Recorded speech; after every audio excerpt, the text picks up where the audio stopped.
Good afternoon. I'm Jessica, and we're standing here in the best room at Ripon Lodge Historic Site. Today we're going to be talking about something very important. It's the Bill of Rights, which is part of the Constitution of the United States. Now, some of you hopefully will know the First Amendment, which is the right to freedom of speech and religion and press. But do you know all of them? Do you realize that there are 27 today?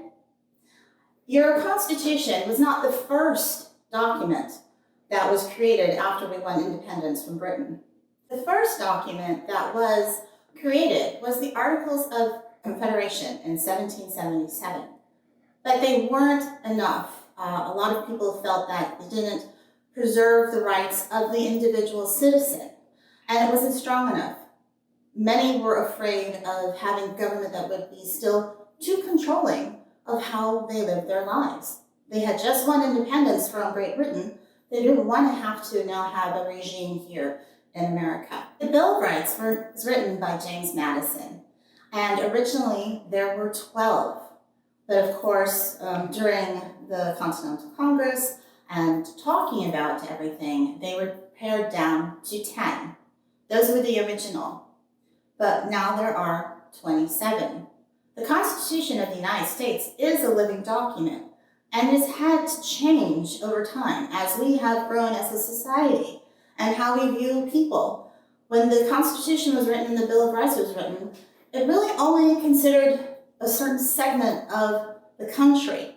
We still had enslaved people that still had no rights. We had women who could not vote.